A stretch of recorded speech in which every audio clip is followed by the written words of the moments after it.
Why we gain weight.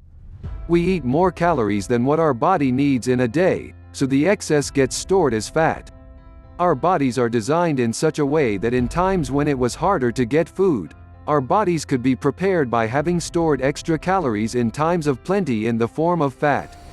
Now, with as easy as it is to get food, a lot of people tend to overeat, and this is a severe problem that causes many to become overweight or obese. Genes play a factor as well by setting basic parameters on the metabolic efficiency of your body. People who are overweight many times have very efficient metabolisms, meaning they need less caloric intake than others, and they store the excess as fat. You have a greater risk of being obese if one parent is, and an even greater risk if both parents are. However, genes only determine a tendency towards a higher or lower metabolic efficiency, not what your actual body metabolism will be.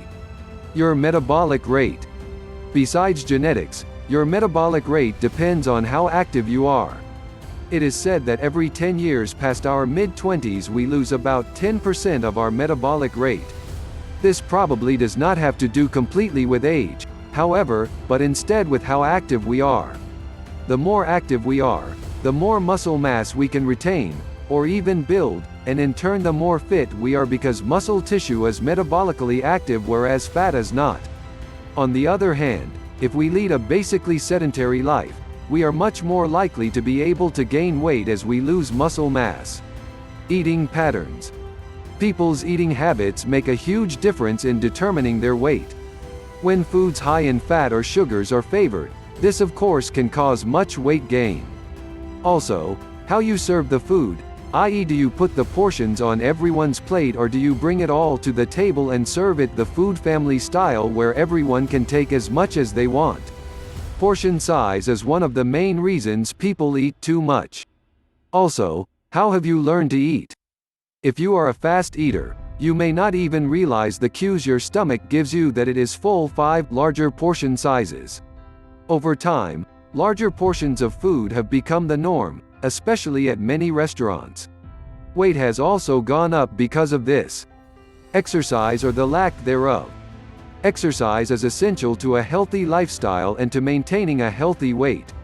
When you exercise, especially when you include strength training in your workouts, you gain muscle mass and raise your metabolism, and in turn the muscle helps to burn more fat. In turn, you will weigh less and you will look leaner and firmer because muscle takes up less space than fat. Plus, strength training helps reduce the risk of accidental injury, improves your bone density, helps with digestion and helps in lowering your blood pressure, cholesterol and triglyceride levels. As you can probably see, even if you have a history of the genes in your family making it easier to gain weight than other people, diet and exercise are the 2 main factors that affect your health and weight. Regular exercise is essential to getting to and maintaining a healthy weight, and so is what you eat, how you eat and how much you eat. Learn portion control. This is usually a huge factor for most people, and they do not realize how much they are actually eating. A portion of food the size of your fist is generally all that should be eaten at one time, because that is the size of your stomach as well. Eating several small meals a day, rather than 2 or 3 big ones, will help you to be able to eat less and also not be hungry in the early days of forming this habit. Another really important thing is to not skip breakfast, as this sets up your metabolism for the day. If you don't eat breakfast, your body will go into defense mode and store more fat because it will think you are starving. Try slowing down your eating as well if you have the habit of eating fast. This way you can feel the signals from your stomach when you have had enough, before you stuff yourself full.